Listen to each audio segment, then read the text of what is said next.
Tippy time like Damies, Top Cat here and welcome back to the channel. Today's build is all about that damage resist. Those bangle wearers might have the market cornered when it comes to Devour and Restoration, but our Hunter is now the new DR King. With 7 separate damage resists giving us a total of 91.1 damage resist, they'll be hard pressed to end your life. And this is all thanks to our exotic class item. First mod is the Spirit of Renewal. Allies inside our Dustfield Grenade field gain Frost Armor, and whilst inside, targets will deal reduced damage. This obviously pairs with that Dustfield Grenade, and it starts giving you that damage resist from the second you step into it.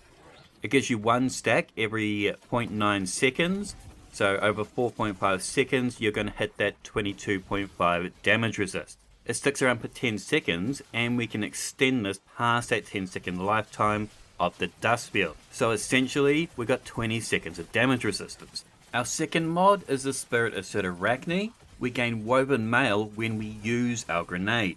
This is another 45% damage resist, plus enemies inside of this grenade do 25% less damage to you. This can often be a little bit of a moot point though, as these grenades lock down and freeze so fast these days. So its main use can be like planting one at the toes of a big champ, so you can look them dead in the eyes and knock them down. We're going to be using the Winter Shroud aspect.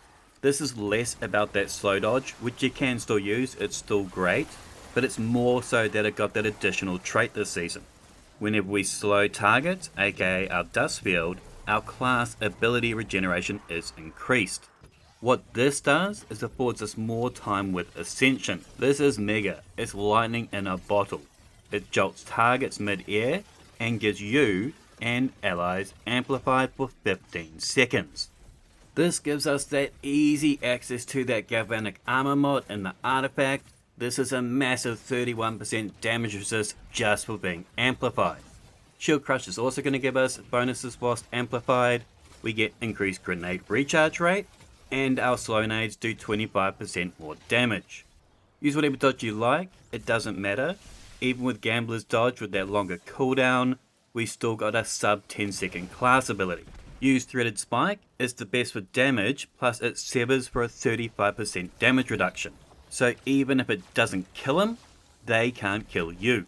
This melee also feeds us tons of tangles. We've got Threaded Blast and the artifact. Make booms bigger essentially, the strand version, when we shoot them with our favourite strand elemental weapons. Facade of Blessing will give us health generation off the back of our melee kills, and this is more health if we are transcendent. DR does not stop here. On any tank build we always go 100 resilience, plus we got those resistance mods on our chest piece. And with Facade of Protection, whilst we are surrounded, we are 15% more resistant. This again increases to 25% whilst transcendent. This is a good old damage resist mashup, resulting in that massive 91% resistance. This will allow you to unzip and plop it out all over those champs in Grandmaster level and treat them like dregs in the Cosmodrome. But we need to keep these abilities ticking over in order to have that big dick energy. Facet of Hope, it's fixed. It now increases our class ability regeneration whilst we have an elemental buff.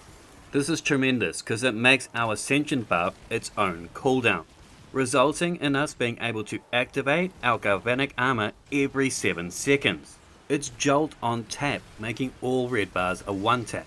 With balance, our rapid light kills feed us melee energy, and rapid dark kills feed us nade energy. So no matter our weapon or our ability, we are getting damage resistance. Facet of Awakening, when we rapidly defeat targets with light or dark damage, we generate an elemental pickup based off that damage. So this will give us 3 off of our subclass alone. More tangles for more booms. Onit Traces feed us all abilities. And Stasis Shards make us more frost armor. We use Purpose to give us 2 stacks of frost armor off of our orb pickups. This is based off of our super. I say stasis all day, but if I'm going to be doing a boss phase, feel free to swap it out to a Goldie. Restoration is still ill good. Now for mod basics, bolstering detonation, grenade damage makes us class energy, Impact Induction, melees make us grenade energy. We're going to use that heavy-handed to create orbs that's going to feed into our Facade of Purpose. Stacks on stacks will double up that charge. Elemental charge off the back of our Tangles, Ionic Traces and Stasis Shards will again charge us with light. To again help the charge, we use Reaper off the back of our class ability. This can make us an orb. Powerful Attraction can pick up said orbs. All this charging is going to feed our explosive finisher. Kickstarters on our gauntlets have taken quite the big nerf over recent seasons, and this build does allow us to play up close and personal, so those finishes are going to be king. This gives us an incredible 7-second cooldown on that 91% damage resist grenade. Feel free to pause here for all my mods, fragments, artifact and stats, but there will be a dim link in the description down below. This combo is nuts, guys. Obviously these exotic class items are pretty crazy strong across the board, but this is definitely one of the top 3 that you definitely want to get. I would love to hear your thoughts in the comments down below. What other combos are you guys looking at? Make sure to thumb it if you dug it, sub if you're new, and as always, tippy tie my damies, what a tie.